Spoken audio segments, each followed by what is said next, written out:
Vous êtes déjà retrouvé dans un entretien où on vous pose une question piège, le genre de question où, peu importe votre réponse, vous allez en sortir perdant.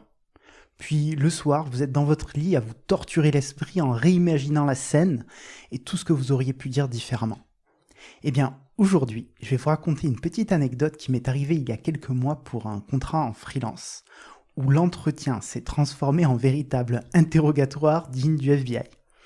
En utilisant une des 3 techniques que je vais vous présenter aujourd'hui, j'ai réussi à complètement retourner la situation. À tel point que le manager qui a essayé de me piéger m'a rappelé une semaine plus tard en me disant qu'il n'avait jamais vu ça. Mais avant d'aller plus loin, n'oubliez pas d'exploser les pouces bleus, ça m'aide vraiment beaucoup à mieux référencer la chaîne sur YouTube. Je suis Lilian Alvarez, freelance en développement d'applications mobiles et formateur pour indépendants. Vous êtes sur le Lilian Alvarez Show, générique.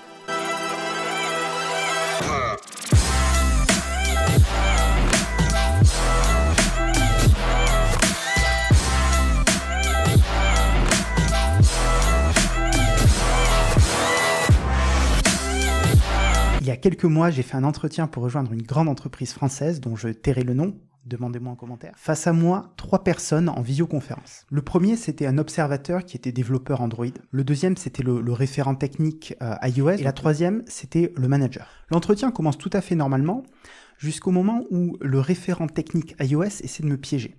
Il me demande où est-ce que je me forme techniquement, je lui donne le nom d'un site, et tout de suite après, il me demande quel est le dernier article que tu as lu sur ce site.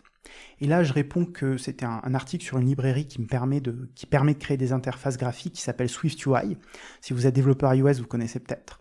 Puis il me pose une question sur SwiftUI, donc sur cette librairie, dont l'intitulé même de la question n'a absolument aucun sens.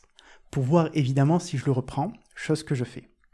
Puis vient le tour du manager qui me sort la question piège par excellence, qui ressemblait à peu près à quelque chose comme ça.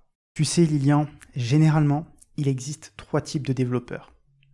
Le leader, celui qui va tirer l'équipe vers le haut de par son excellence technique. Le runner, celui qui produit, qui est efficace. Personnellement, il me dit c'est mon préféré. Puis, il y a le communicant qui arrive à assurer une bonne cohésion au sein de l'équipe. Lequel es-tu ? Ce à quoi je réponds, je serai celui dont vous avez besoin. Et là, je vois les 2 autres compères qui commencent à sourire et le manager qui commence à jouer la comédie et dit « Non, Lilian, ce n'est pas vraiment... cette réponse ne me convient pas du tout. » Et je lui dis « Bah oui, c'est une réponse de politicien que je te fais là. » Les 2 autres sont pliés de rire et le manager, il insiste, il en rajoute une couche, il me repose la question, puis calmement, je lui réponds que je pense être dans les 3 catégories. Voici là la première règle. Quand on essaie de vous mettre dans une case avec une question un petit peu ridicule, vous pouvez refuser de vous soumettre aux règles du jeu et répondre calmement ce que vous pensez être vrai. Et pourquoi pas en faire un petit peu d'humour, c'est d'ailleurs ce que font généralement les comédiens lorsqu'on leur pose des questions embarrassantes. Maintenant, place à la technique numéro 2. J'aurais pu aller encore plus loin en lui disant une phrase du genre « Vous savez, si vous souhaitez recruter une personne qui vous dit exactement ce que vous voulez entendre, plutôt que ce qu'elle pense être vrai, je ne suis pas la bonne personne. Par contre, si vous recherchez quelqu'un de sincère, je pense pouvoir vous aider. » En ajoutant un petit silence à la fin, évidemment. Et là, peut-être que certains d'entre vous vont me dire, Lilian, en disant cela, tu prends un risque de perdre le contrat. Peut-être, mais je pense que les clients ne sont pas dupes et qu'ils nous voient tels que nous sommes. Ils cherchent juste à s'assurer de la cohérence entre ce qu'on dit être et ce qu'ils perçoivent de nous. En plus de ça, le fait de dire « si vous cherchez X, je ne suis peut-être pas la bonne personne pour vous », ça démontre à notre interlocuteur un certain niveau de confiance. Sous-entendu, j'ai plein d'opportunités. Et si tu refuses de travailler avec moi, le grand perdant de l'histoire, au final, ce sera toi. J'appelle ça la technique de la retraite en mettant en avant quelque chose qui fait partie de nous, dont le client a déjà conscience en final. C'est pour ça que le risque, je pense, est déjà limité parce que la décision à ce niveau-là du client, elle est déjà prise. La 3e technique consiste à passer au niveau méta-linguistique. En expliquant ce que vous comprenez de la situation, mais plutôt que de le penser, dites-le à voix haute. Dans le cadre de cette question, par exemple, j'aurais pu dire « Donc, peu importe le choix que je fais, j'accepte quelque part de réduire la perception que vous allez avoir de mon travail et de ma personnalité et de ce que je pense pouvoir apporter à l'équipe. » Donc là, j'analyse, puis après, je conclue avec une phrase du genre « Voulez-vous que j'échoue cet entretien ?»